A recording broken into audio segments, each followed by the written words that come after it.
Good morning. Let's get straight to markets. Take a look at the impact for the indices. Factual. Succinct. All you need to know before your trading day starts. Subscribe to our newsletter, CNBC's Daily Open.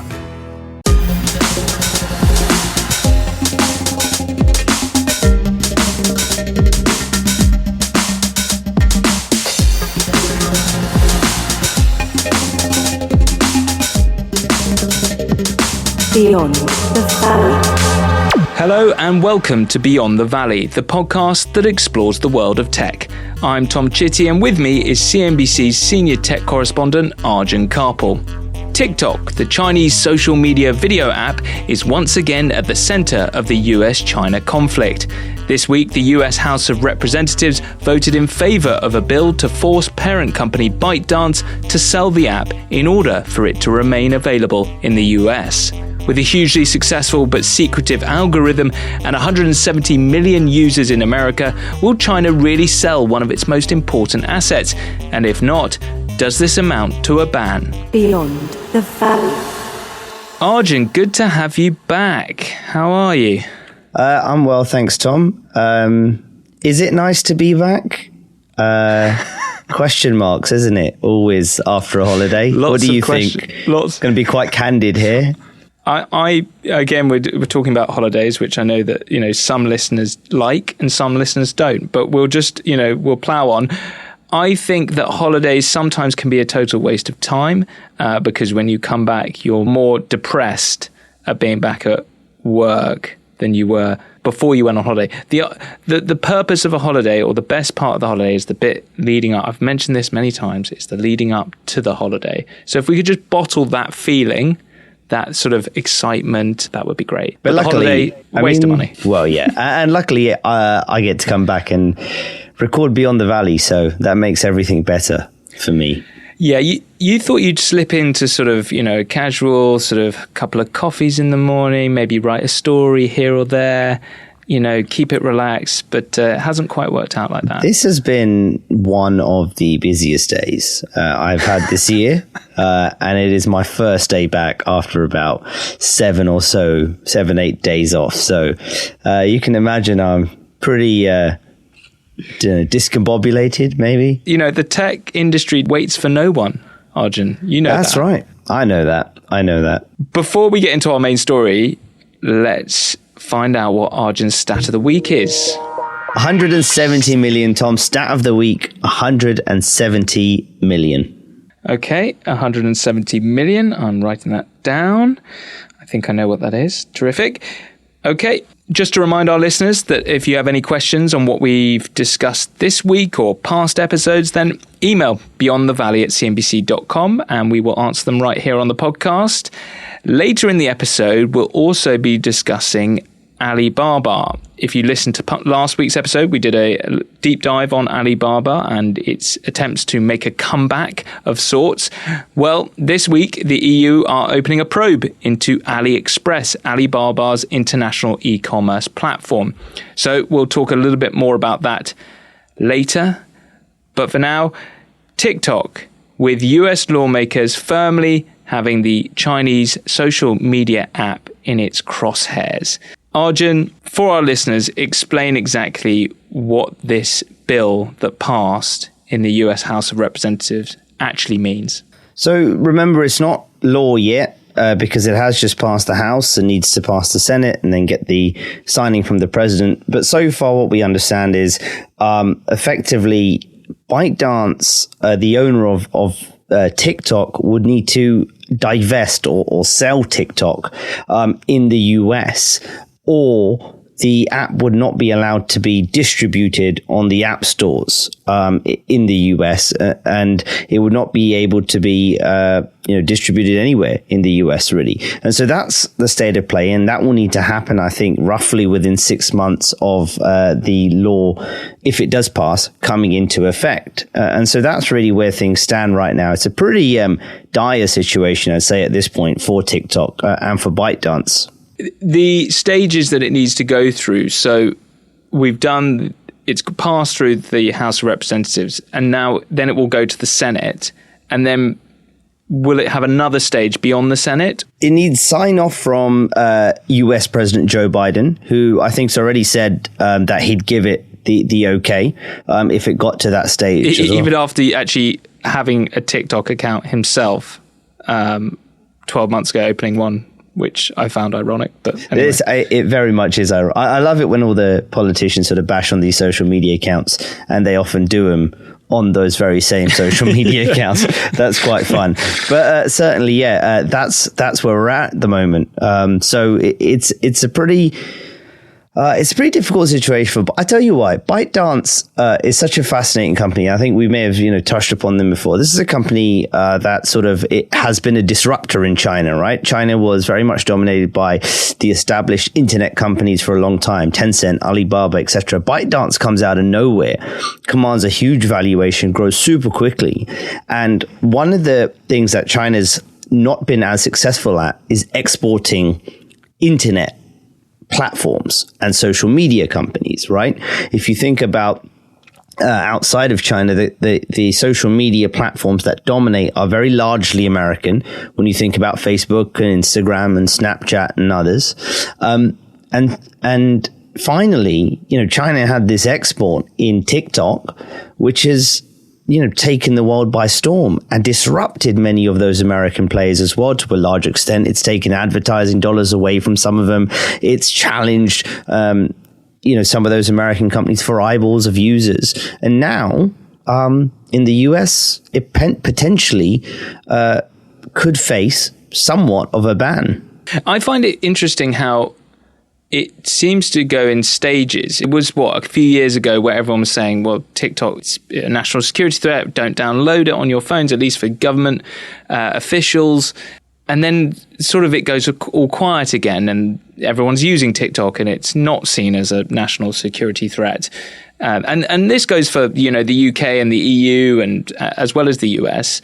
But then it then sort of comes back in again as a national security threat, and you're thinking, but the algorithm, I assume, is being developed, but it hasn't. The whole thing hasn't suddenly transformed into something completely different overnight. You've got to think that there's something else going on here. Yeah, I mean, it's a great point you bring up. So what are the reasons we're hearing for why the US, is concerned over TikTok? And you mentioned there the keyword national security threat.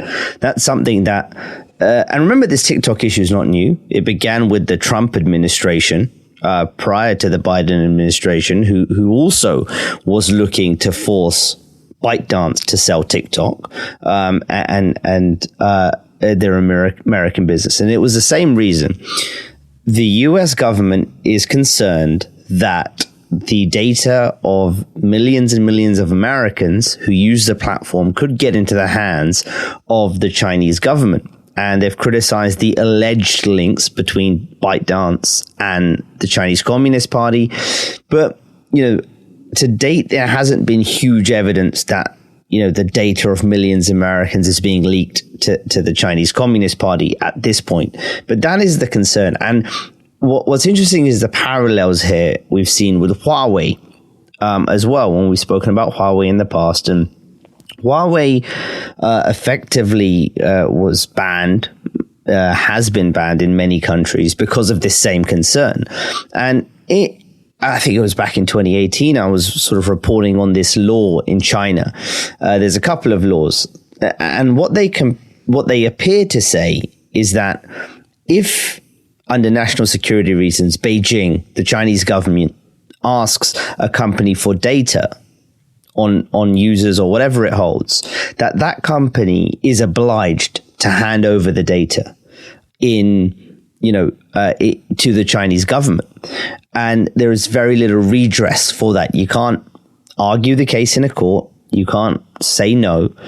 And that is the law. Those laws in China is what the US government has been concerned about in the case of Huawei, and now again in the case of TikTok. And of course, TikTok has said, we wouldn't hand over our data to the Chinese government. We haven't handed our data over to the Chinese government. We don't have affiliation with the Chinese government. But that's the big concern. And so when you ask, is there more happening here? The more here, I think, is the the thing we've been talking about for the last few years, and that is this continued battle for tech supremacy between China and the US. Now, you've got a company, as I said here, or a product, at least TikTok, which has effectively challenged the American dominance of the social media space. And is that something you may ask that the US government likes? And maybe not. And maybe that's one part of the equation here. It's the fact that what TikTok is doing by harvesting data from users around the world, and as do all social media companies, is they're using that data to be able to continue to build algorithms, maybe AI, maybe more advanced models, these kind of things. And I think all these considerations are playing around right now in the heads of Washington. This is not just about American data and American user data. This is really about a broader fight between the US and China when it comes to tech. TikTok sort of being threatened by the West, or by the US particularly, is not something new, as we've mentioned. What has TikTok done in the past to appease US lawmakers and those national security concerns that they have? Well, it's very much trying to focus on that data issue that I was just mentioning there, and who has access to that data. So sort of over the past 3 years or so, TikTok's spent sort of around, I think, $1.5 billion or so working on something it dubs Project Texas, which is this sort of restructuring plan with the aim of safeguarding US user data. And they've done this in partnership with Oracle, which is a US firm. And the idea was to sort of try to wall off American data from being going anywhere else. It also says that, it's data outside of for international users, some of it's stored in Singapore as well. So it's trying to show that actually the data is safe, that it's not being sent to China, and that actually, it can work with American companies without having to go the drastic step of sort of being divested from Bytedance. Clearly, that hasn't worked, because this sort of campaign to get it sold off has continued. But that's really what it's been trying to do to convince US lawmakers. In terms of the bill, it doesn't specifically use the word ban. But when we talk about the implications of this bill being passed, does it essentially amount to a ban? Yeah, I know the sort of almost the sort of shorthand term of this thing is TikTok ban, but it's not that. It is very much that is the headlines for most of the news articles that our listeners will be reading in the coming days, is the word ban being used. TikTok needs to divest its US business, or effectively, app stores won't be able to distribute or host TikTok. Internet providers, cloud providers wouldn't be able to host TikTok as well. Now, what would that effectively mean in practice? Let's say it went ahead and, TikTok didn't sell up, and, effectively this, app stores and the internet providers wouldn't be able to host TikTok. It wouldn't necessarily disappear from your and I's phone, but those app updates we get via, the App Store or Google Play or whatever app store you use, those wouldn't come through because TikTok wouldn't be allowed to do that. And so you wouldn't get app updates. And then let's just say you change phone, for example, you wouldn't be able to re-download the app. And so effectively, over time, as you don't get those updates, as you don't get the new features of TikTok, that app will fall behind the others. You won't use it anymore. You'll just delete it. And it may become unusable to some extent. So when you think about it in that sense, it's not technically banned, but to some extent, the effects of not being able to sell off and not complying with whatever the US law is, if it passes, it will amount to a product that becomes unusable over time. Yeah, and just to be clear, it won't be sort of enforced against the user of TikTok. So if you persevered and wanted to keep using TikTok, that's fine. It's just, as time progresses, you won't be getting the full experience. And I suppose the next question is, What can ByteDance, TikTok's parent company, do to counter this? I think so far it's tried to campaign against the ban and sort of say that there's a lot of influencers or sort of TikTok celebs whose, income's at risk. They've tried to say it's bad for the millions of users they have in the US.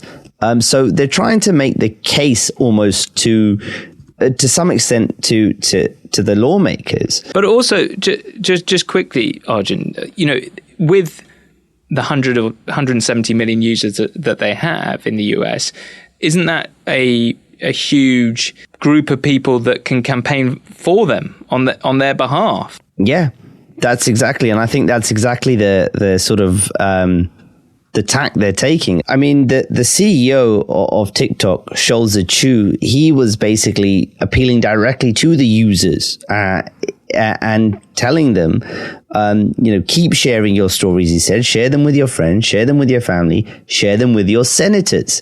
So he's trying to sort of almost rally the users to campaign on TikTok's behalf against the lawmakers. There's a lot of users of TikTok who are huge fans of the platform. They love it. They love what it can do. They love, perhaps some of them, the big ones, the money they're making off the platform as well. And so that's how they're trying to battle this. I feel like to some extent TikTok feels it's lost the case with the American lawmakers and the American legal system. If the president's saying that he'll sign this act if it passes, or the bill if it passes, then you're in a pretty tight spot. And the only way almost what you can do is just appeal to a user base and hope that they might be able to change the mind of the lawmakers. And that's the tactic TikTok's taken. If ByteDance then is hampered by what it can actually do to counter this, then I imagine China have a little bit more tools in their basket, if you will. What do you envisage would be their thinking at this moment in time as to what their response would be? So China's immediate response so far, and this is via the Chinese Foreign Ministry, they said, a spokesperson said that the US bill is, quote, at odds with the principles of fair competition and international trade rules. And then they go on to say, if the pretext of national security can be used to suppress excellent companies from other countries arbitrarily, there is no fairness or justice to speak of. It is a complete logic of theft to see something good and try to take it for oneself by any means necessary. So China's accusing at this point the US of effectively trying to steal TikTok. But there's also, just in terms of, just to make this quick point, remember a lot of US companies, US internet companies are effectively banned in China because they won't comply with the censorship laws that the government requires there. And many will argue, well, if the US has certain laws in place, national security laws, and they don't feel TikTok can comply with that, how is that any different? Now, there's a lot of nuances to that debate, for sure. But that's just, one of the debates going on. But that's China's response. So it's been often, as China does, quite loud, quite heated, and obviously quite against. But it doesn't give us a sense of what China might do next. However, if we look back to last year, there was a very interesting story, and that was the US Committee on Foreign Investment in the United States actually told ByteDance last year to divest TikTok or face a ban. So this happened last year. So this is something that's been ongoing. Now it's gone through the legal post, but last then it was from the US Committee on Foreign Investment in the United States. And at the time, a spokesperson for China's Ministry of Commerce said the country would firmly oppose a move by the US to mandate a sale of TikTok. So at that time, there was a pretty strong, we are not going to let this happen from China. And I can't see now why that would have changed. And, you know, I've been speaking to a number of analysts who have said very similar things, that it is highly, highly unlikely that China is going to sign this off and allow ByteDance to divest TikTok in the US. Ambition to me is about doing better. I think ambition creates a pathway. The best advice I can give to someone starting off a career is don't have a career, have lots of careers, try loads of different things. Talk to people and put your ambition out there. I don't feel that I've hit peak ambition because it's a learning journey. CNBC is where ambition meets opportunity. What does living ambitiously mean to you? Hear it from our CNBC anchors, reporters, and global business leaders on CNBC.com.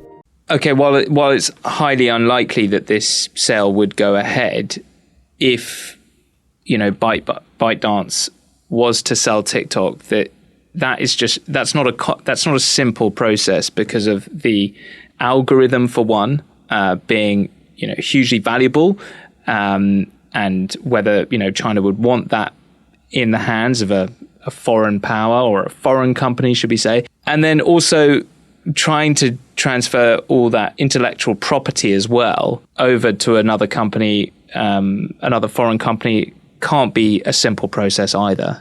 Yeah, I mean, the algorithm, so much is made of TikTok's algorithm, because this is effectively its secret sauce, right? This is the technology that enables it to recommend content to users, and it's what keeps their users so engaged and scrolling through the app. And there's sort of envy amongst many of the social media companies about this algorithm. But it also creates a lot of complexity around this whole process. Firstly, let's say a sale went ahead, or let's say we got to the point where it was like we were going to have a sale. China would have to approve the transfer of the algorithm as part of that sale. Again, that's something that seems unlikely. It's something that China would block. But let's say then somehow they were like, sure, let's go ahead with the sale. Let's go ahead with everything. What's very difficult is the fact that how can you separate TikTok's US business from the algorithm? Because that's really difficult. Like you can't separate the two.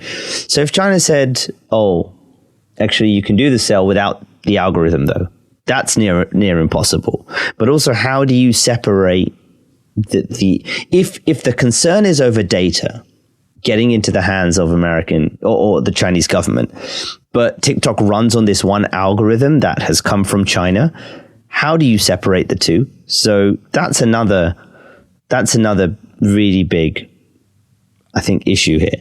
I'll give you a really good sort of Richard Windsor is founder of a research company called Radio Free Mobile. He wrote this note just a few days ago. He put it really nicely, and he says this algorithm is Chinese homegrown technology, and the Chinese state has said on multiple occasions that it considers technology like this to be important for its national security.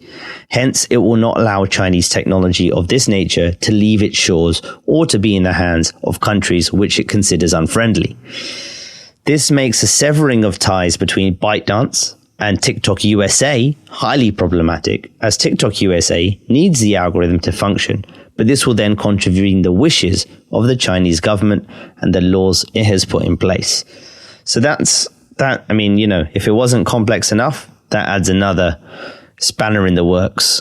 Let's say they jump all these hurdles that seemingly look a little too high to get over. But let's say they were able to do that. You know, TikTok is hugely valuable, clearly. Who would have the means to buy TikTok?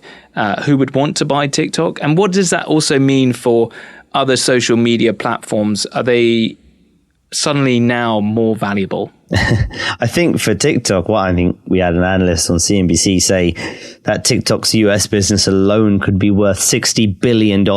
That's huge. Now, what companies could make $60 billion acquisitions? Well, you know, any of the big tech giants probably could. Apple, Microsoft, Google, Meta, all of them could. It's a question of if they want to, and if they want the hassle, the headache that may come with purchasing TikTok. Now, if you think about it, Meta's already got a strong business with Instagram and Facebook and WhatsApp. You know, Microsoft has LinkedIn. Does it want to go down the consumer tech route as such. Google, a few years ago, more or less bowed out of social media. So maybe this is its chance to get back in.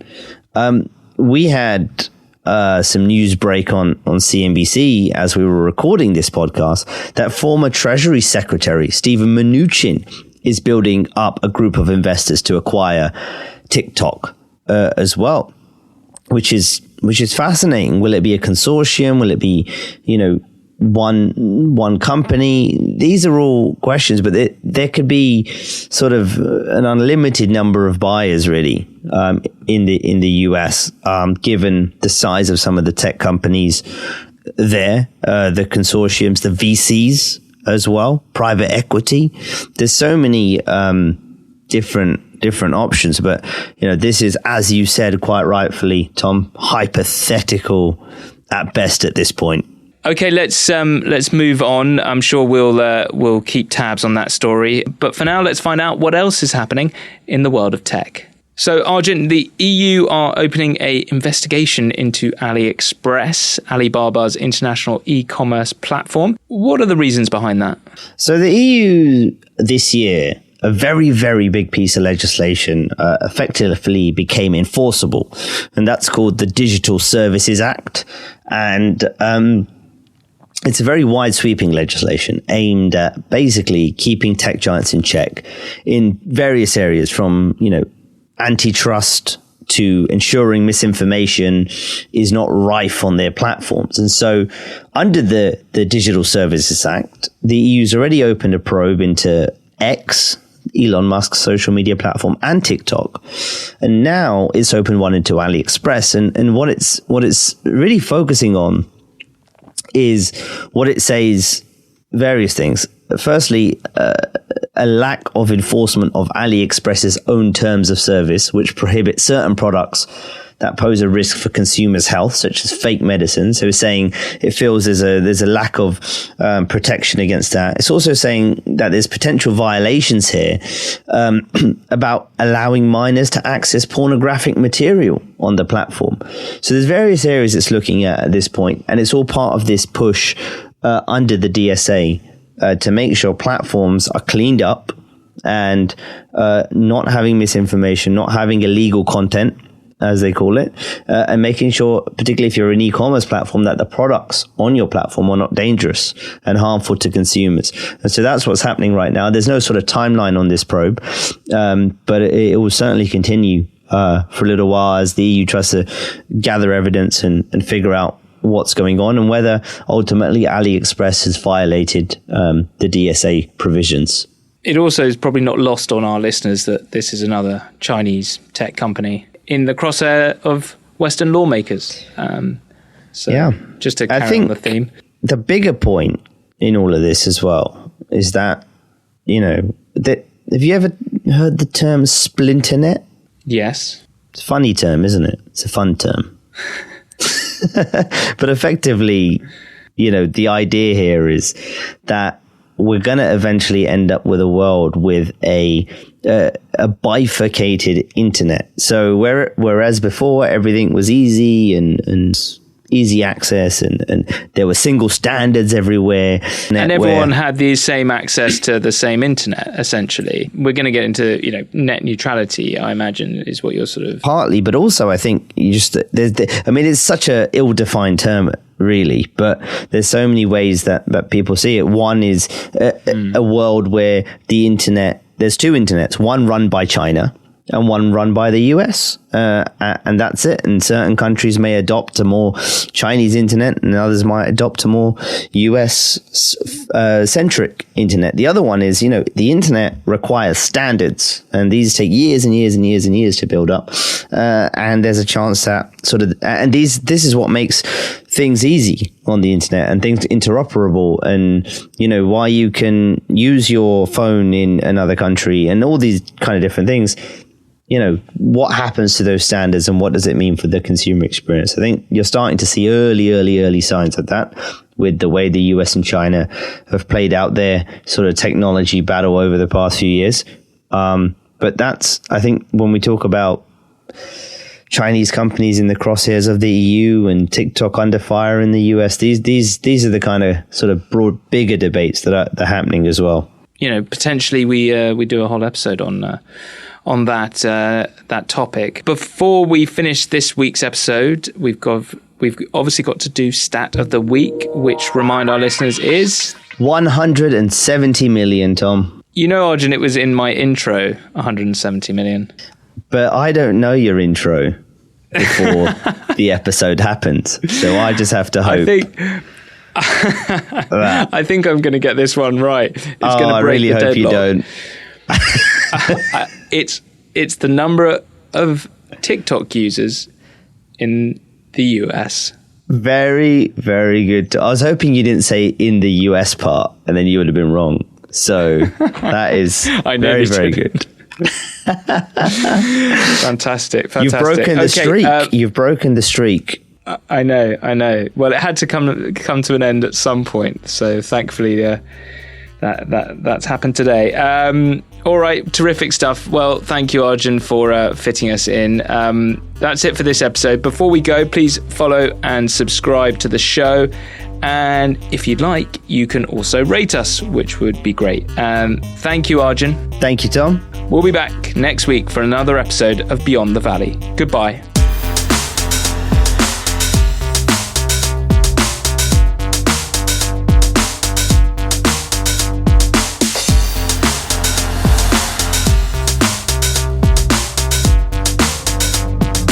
Beyond the Valley.